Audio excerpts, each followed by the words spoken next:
Morning. It is 9 o'clock. I like to start at 9 o'clock.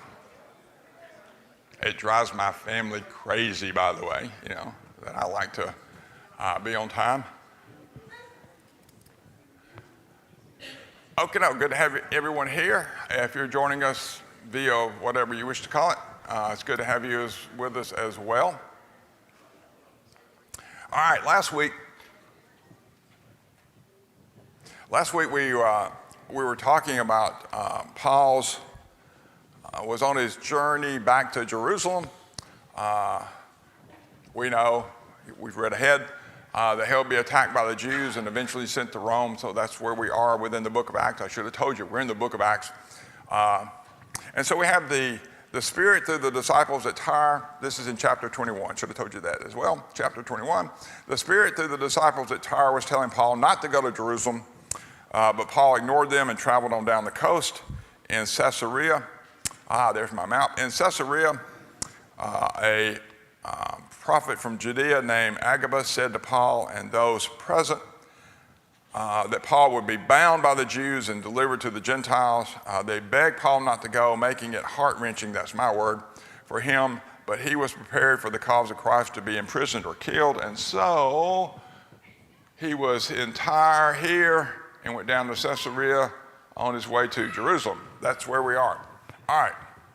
So this is the question I left with you last week. And I know that everyone here has been constantly contemplating this question for 7 days. So they, and that's the disciples at Caesarea, recognized that they could not change his mind and stated, "Let the will of the Lord be done." So let's talk about the phrase, "let the will of the Lord be done," or as we say down in Alabama, "Lord willing and the creeks don't rise," okay? And we may talk about that in a minute or not, we'll see.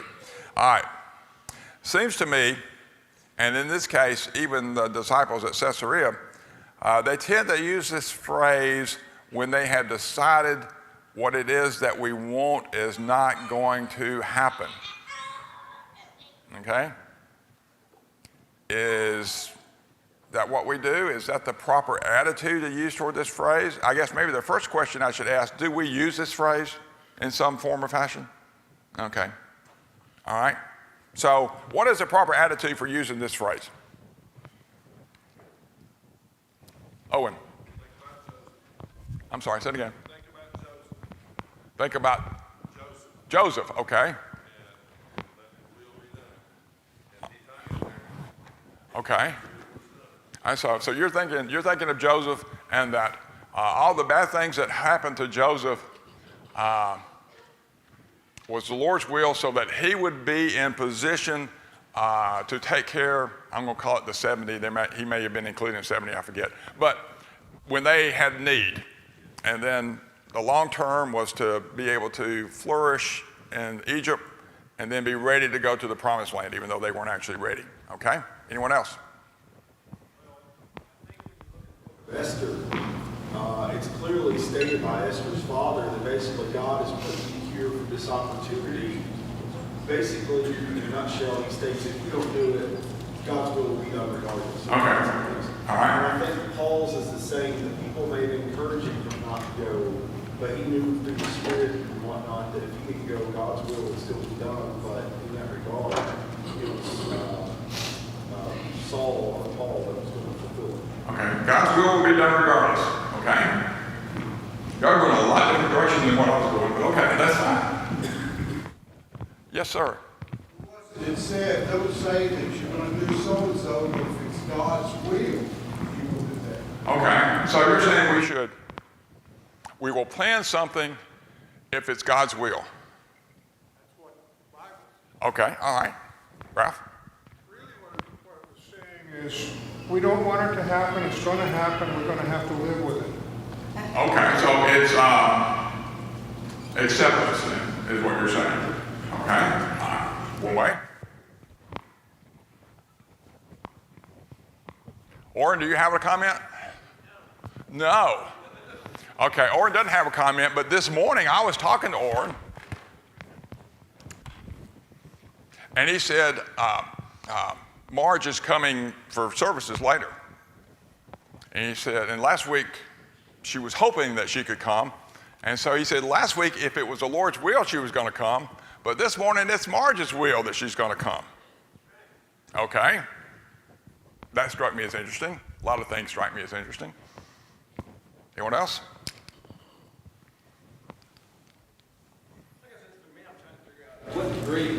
In what degree do we look at it as being God's will? I know it's probably a crazy question, but that's like, sort of like pretty much any of the characters of the Bible. We know that some things have to be done down the road. Mm-hmm. But when do we get to the point of, God, when is your will actually going to be done versus me going through all these trials and tribulations? Okay. All right. So you're talking about maybe we can be impatient about. I think we are a lot. Well, yeah, I know we are a lot. And we get impatient for God's will to be done. Okay. We really don't know what point it's going to actually be done. I mean, we won't know. We just say it's going to be done with you. I mean, just. And what role we're going to play in it. Okay. All right. Then talk with me if you like. Okay, I'm sorry. Thank you.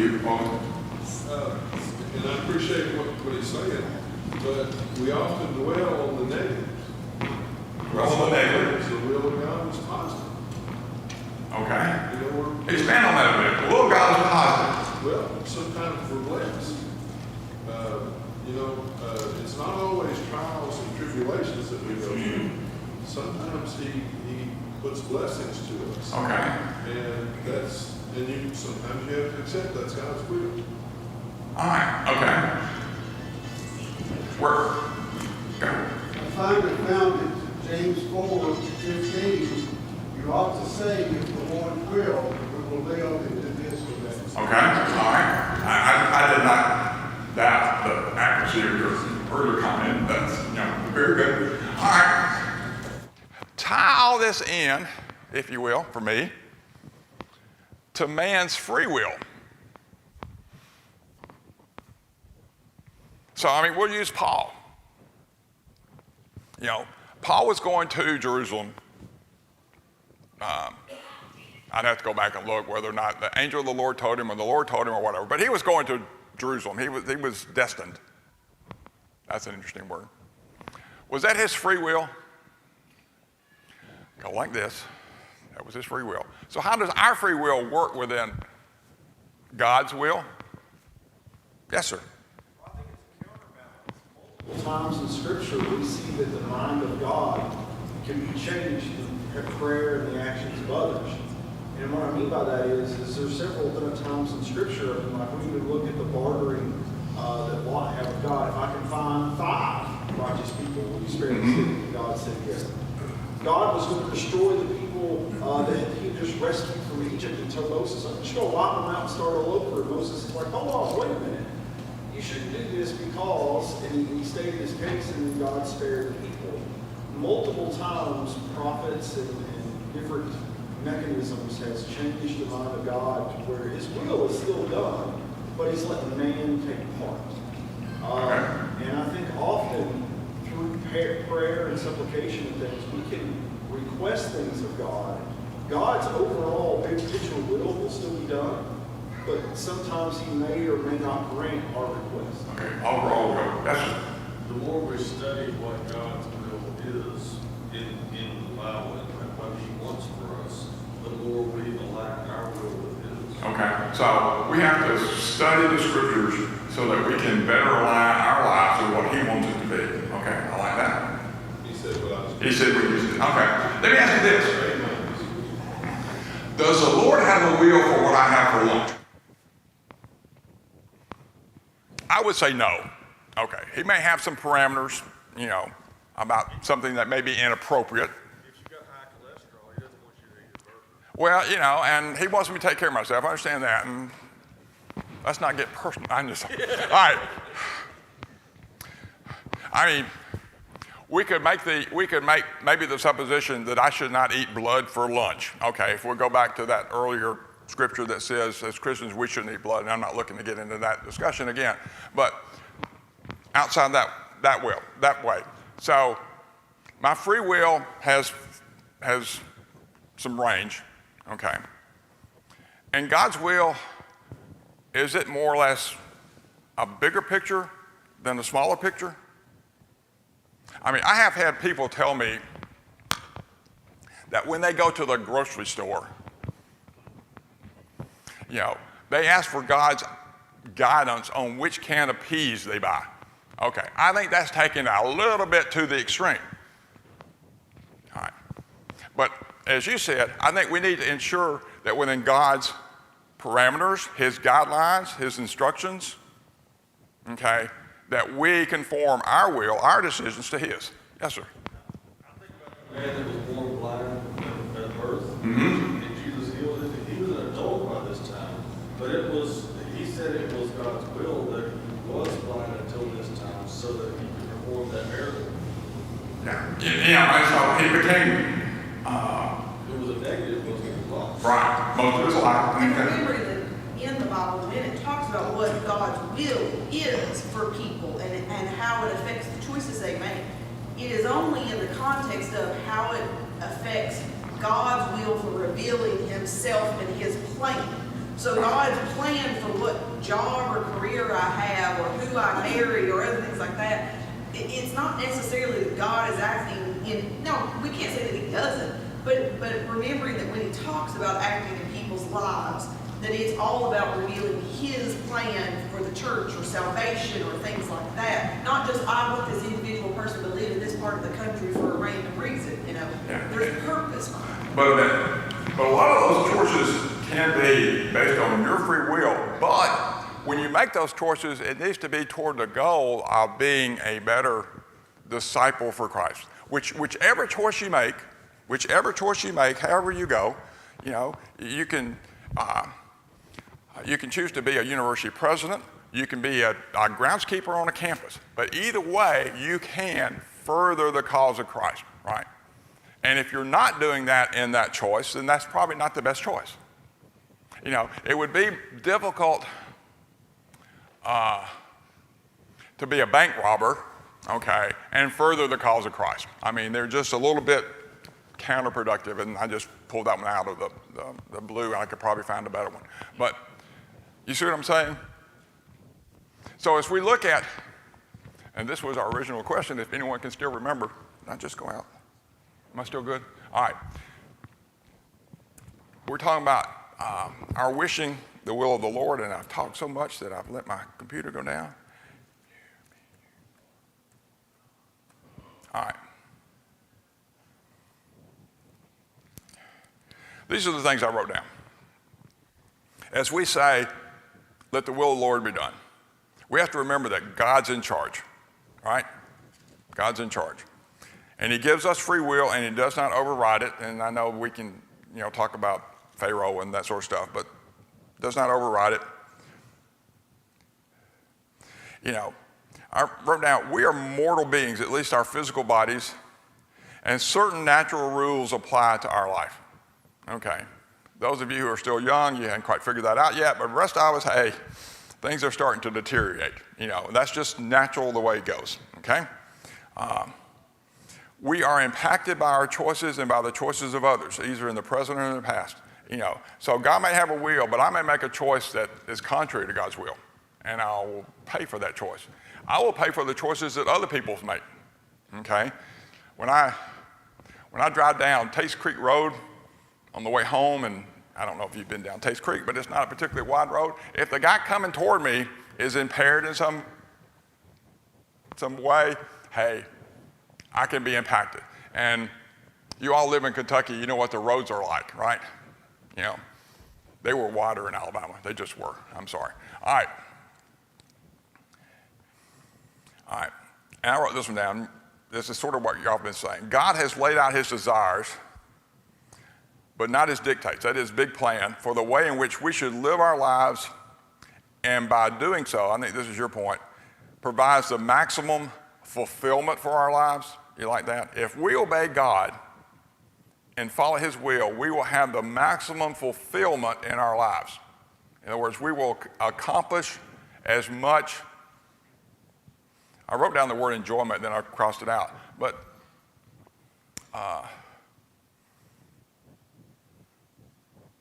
that's a good word. we will maximize our lives. How about now? I won't even have to have a word. Yes, sir. He created us, so he knows what's best for us. Mm-hmm. And his instructions and such are what provides us the best. We don't always see it that way, do we? You know, we sometimes think of it as being constraining, but actually it's broadening, it's enlightening. Yes, sir. The other part of it is not, because you look at the Apostle Paul himself, and, you know, here's shortly we haven't got to it, but, you know, Paul multiple times was cast into prison and beaten, had no real home to sleep. Basically, when we look at his life, it was not something any of us would probably want to go through, because it was pretty torturous and you know, not fulfilling.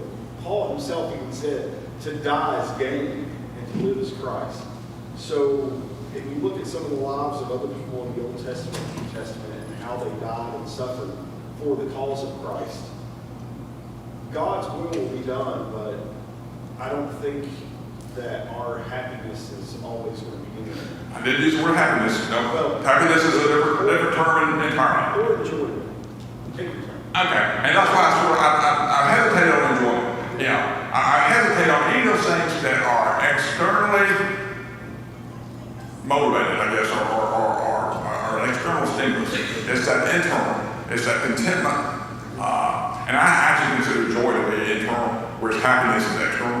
Yes, sir. Well, I was going to say, it's maybe not enjoyment, but a joyful life. Yeah. You're not putting your eggs here on earth. You're looking to the big picture. You're looking to heaven.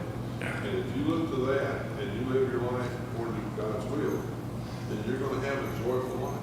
Yeah, and I grant you, I would not wish to duplicate Paul's life. That's just, I'm sorry, that's not what I'm looking for. But I think for Paul, that was the means in which he got the most fulfillment out of his life. I mean, I think. And I'll add to that. You know, he called himself the chief of sinners, and he looked at his life. He probably felt the things he was suffering was recompense. Yeah, and I can understand that as well. And maybe it was, but maybe it bounced out, you know. I don't think necessarily God was giving him this life because of what he had done before, but maybe in Paul's mind it was. Someone else? No? Yes, sir. James 1, verse 2, I believe, says, count your trials as joy. Mm-hmm. So this joy may have a different definition than what we think it is. Yes, very good. Thank you. Anyone else? I spent more time on this than what I planned, but I think it's been beneficial, at least for me. I don't know what Jim was naming there. But that's one of the things about James 1:2 that's so interesting, because it says, count on joy when you fall into various temptations and trials, because it produces faith, which for us produces patience.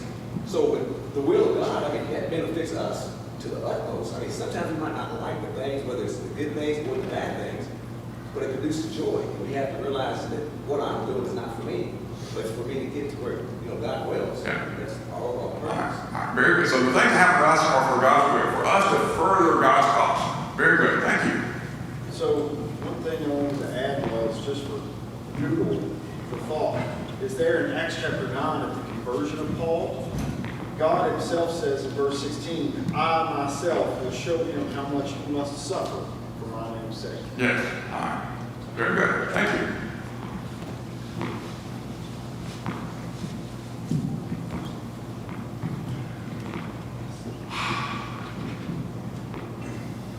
I have an app on my phone that counts steps. I'm interested to see how many steps I have.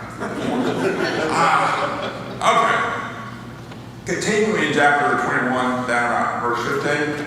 So here we have Paul finally makes it into Jerusalem, where he's met warmly by the disciples there. That's sort of a change for me. It didn't say that they ever get greeted warmly anywhere. He met with James, and this is probably the brother of Jesus, but it could be questioned.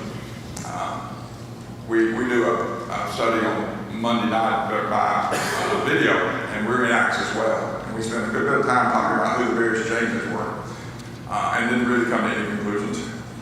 And he met with the other elders and reported on his work with the Gentiles, which he normally does. This report was well received by the church leaders, with there was some concern how he could be accepted by the Jewish Christians. That they were Jewish, but they were believers that were located in the city. The rumor, and this is my speculation, it was a rumor that was spread by the non-believing Jews to the believing Jews to shake their faith. But the rumor was that Paul taught that the law of Moses could be forsaken by Jewish Christians, and that they did not have to be circumcised, they did not have to circumcise their children or walk according to our customs. That is, participate in Jewish rituals and festivals and so forth. Because of this, they recommended to Paul that he demonstrate by taking and fulfilling a vow, that's a Jewish religious custom, along with 4 other men, most likely Jewish Christians, that there is nothing to what they had heard, and they lived in observance of the law. So they were encouraging Paul to take a vow and go to the temple to show that he continued to participate in Jewish rituals and things of that sort. All right. And at this time, the elders acknowledged what they had said before, that the Gentiles were only advised to abstain from what had been offered to idols, from blood, and from strangled, and from sexual immorality, as we had seen before. And so this is what Paul did. All right. As I read this, I find it a little difficult to quite comprehend. All right, so he did this in accordance with advice by the elders. Technically, Paul did not tell Jews who became Christians that they should not circumcise their children or participate in Jewish rituals or festivals, but rather, as I understand it, he told them that such practices were not essential for salvation. All right, so it was okay if you wanted to do these things, but that was not essential. That's not where your salvation comes from. Okay? So, it would be my opinion that this would probably not be a very satisfactory answer to some of these Jewish Christians who thought Christianity was an add-on, and that's my word, to Judaism rather than a replacement or fulfillment of the promises and such. Okay? So it seems to me that this action appears to be trying to avoid a problem rather than addressing it what I would call head-on. And maybe it was a temporary problem because when the temple got destroyed in about 15 years, it probably wasn't really an issue so much anymore, or ceased to be. So, help me here. How do you understand these passages? Was it right for Paul or wrong for him to follow the request of the elders? For the Jewish Christians who continue to follow Jewish rituals or festivals, was it wrong for them to do so if they believed it was essential for them to be pleasing to God? Matter of salvation? If not a matter of passion, okay? You know, do you see the elders sending dick signals? What's the issue? Yes, I ma'am. see this as being an issue of not creating a stumbling block that Okay. would close people's hearts and minds to Christianity. Okay. On the day that people choose to be baptized, not everyone knows the full fulfillment of everything they need to know. Good thing too, right? And do we expect them to? Do we expect them, do we look at them tomorrow and go, well, no, you're an absolute sinner again because you haven't learned or you haven't done everything? By the same measure, you know, we look at some of these religious groups that think that the way to lead people to Christ, which I don't think they really believe it, I think they believe it's for their own justification, is to walk around carrying signs and telling people, all of the people in the world that are going to hell because you do X, Y, Z. And that somehow leads people to Christ. So if I'm talking to someone who is leading a life of sin, do I necessarily need to beat them over the head with whatever their current sin is or whatever the primary thing is? Is that what's going to lead them to Christ? So I think this is more about, I mean, we know they were in a time of transition. The Bible talks about until that which is perfect is come. There's kind of this gray area when it comes to salvation of how does God judge what people knew and what they can be held responsible for. And I think the transition of going from God's chosen people and every single moment and step of your life being controlled by your faith, and then suddenly telling somebody tomorrow you're just supposed to drop every single bit of that that has no meaning and no value and switch to something different. I think it's too big. It would have lost too many people. And so I think the elders were trying to say to Paul, like, just ease over it. You said the truth. It's not valuable to salvation. So for them, they would have more time to ease into learning what they needed to do and not need to do, and make decisions to let go of that themselves. Okay. Transition, somebody want, yes, sir. I think in the church, we tend to focus too much on what is essential for salvation and what is not. And I think it's an individual thing, that there's a lot of things that may not be essential for salvation for me that would be for somebody else. But there's certain things that are essential for salvation, and there's other things that are sort of up for interpretation. Okay, I was asking clarification on that. So the things that are essential, and then the things that maybe, the things that I need to work on may be different than the things that you need to work on. Yeah, right, okay. Very good. Yes, sir. I was going to say Romans 14 covers this in great detail. Basically, throughout religion and stuff, and through our upbringing and things, we're all going to be different. And I think the clear-cut code is if it defiles your conscience, it is sin. So it might be perfectly lawful and right for you to eat meat offered to idols, as an example. But if it bothers my conscience, if I go through with it, then I have sinned. And whenever you read Romans 14 and about the holidays and holy days and things of that nature, I think that if someone were to be of Jewish descent and they still wanted to celebrate Hanukkah, there's no problem with that. However, the problem would be is if they looked at this congregation and said, you don't celebrate Hanukkah or follow Old Testament practices, therefore you're going to hell. The problem is the judgmentalness of it. If you decide to do it because that's your family's tradition, as long as you don't bind it on others, if you, as Romans 14 states, if you have that day in the God between you and God, perfectly fine. This guy considers there's another day, that's fine too. But then neither should judge each other. Okay, and so it's fine to follow the traditions. It was fine for them to follow the traditions, so long as they didn't try to bind it on others. And no, we're saying that is to make it essential, for salvation. So they didn't try to bind it on others. All right? Anyone else?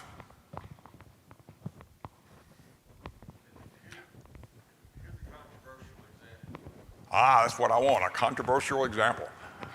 And so we may leave that for next week. Celebrating Christmas. Oh, okay.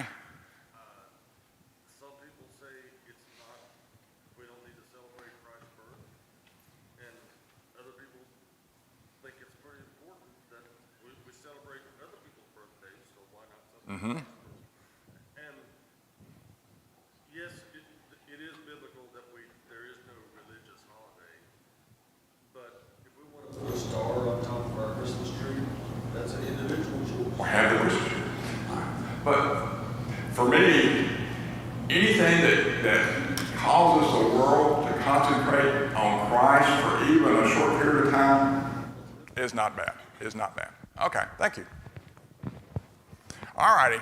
So Paul and his four fellow vow makers, we're doing okay to begin with.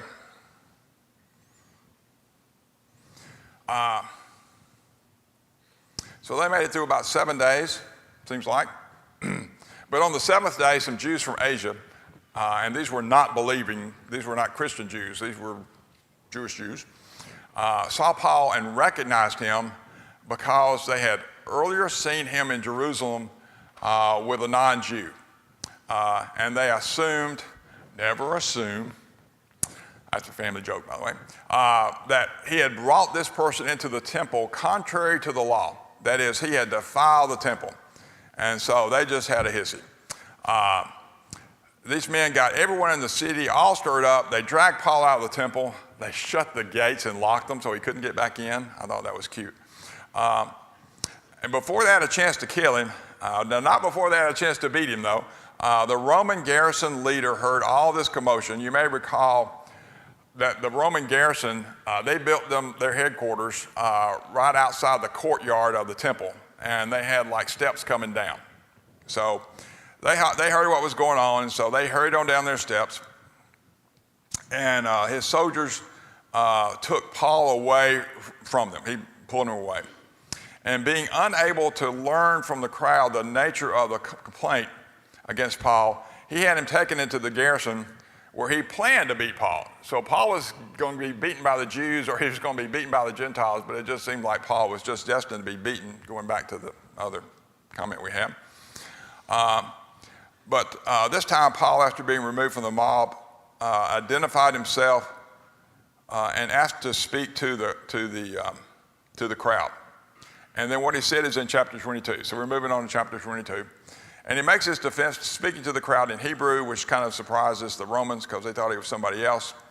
He gives his history as a Jew, his training on the Gamaliel, his strict adherence to the law, his persecution of Christians and things of that sort. He shared his conversion on the way to Damascus, and we talked about that in an earlier class, and so I'm not going to go back through all that again. And this Jewish audience listened to him, quietly even, until he mentioned being sent to the Gentiles, and then the riot broke out again. And the Roman guards had to rescue him again with the intent to examine him by flogging. All right. So the Jews wanted to beat him and the Romans wanted to beat him. This time Paul shared that he was a Roman citizen, and the Roman centurion and tribune, knowing that it was illegal to punish a Roman citizen, they did not do so. I mean, it was bad enough they'd already bound him, which also is illegal to do to a Roman citizen, but that didn't seem to come to anything. So they decided to bring him before the Jewish high council the next day. So I just sort of blew through chapter 22. Before the council, Paul declared that he lived his life in good conscience, verse 1. And this earned him a slap on the mouth, ordered by the high priest. And then Paul used the disagreements within the council to his own advantage. He declared that his hope and resurrection of the dead was the reason he was on trial. And the council had the Pharisee portion and the Sadducee portion, and the Pharisee portion, they also believed in a resurrection, probably not quite like Paul, but believed in a resurrection, suddenly took Paul's side, declaring that they could find nothing wrong with him, while the Sadducees took the other position since they did not believe in a resurrection or angels or spirits or any of that sort of thing. And they started fighting among themselves to such an extent that the tribune, that's the Roman, felt it was necessary to have Paul removed again for his own safety. And that evening, the Lord stood by Paul, telling him that he had to go to Rome so that he could testify there. Meanwhile, some of the Jews developed a plot that they would kill Paul, and his nephew found out about it and shared that information with Paul and then with the tribune. And to prevent this from occurring, the tribune had Paul escorted by 470 soldiers of various types to the governor in Caesarea, along with a note telling him what was going on, and also did not mention any of the things that he had done that related to being illegal to a Roman citizen. And Paul arrived safely in Caesarea and held under guard in Herod's Praetorium until his accusers arrived. So that's a whole bunch of stuff going on. All right. Paul used the difference beliefs between the Pharisees and the Sadducees about the resurrection for his advantage. All right. And so he sort of got the Pharisees on his side. All right. So he found probably that one area of commonality, if you will, between him and the Pharisees or any of the Jews to use for his own advantage. So that made me think,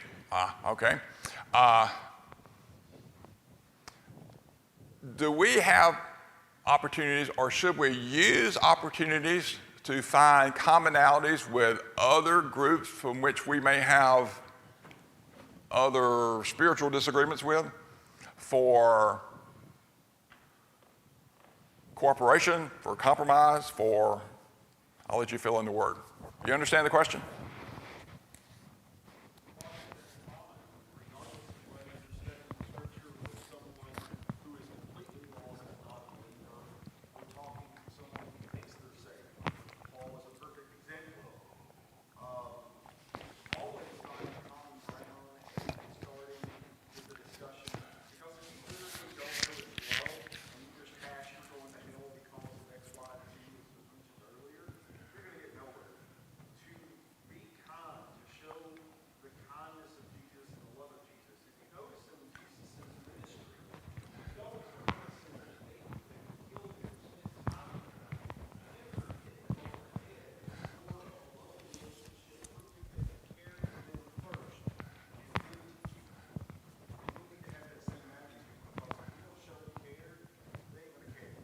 Okay, I agree with you entirely that we should find those agreements that we have when we're studying with someone before we start delving into the other. But that's not where I was trying to go. But I appreciate you coming there. I'm talking about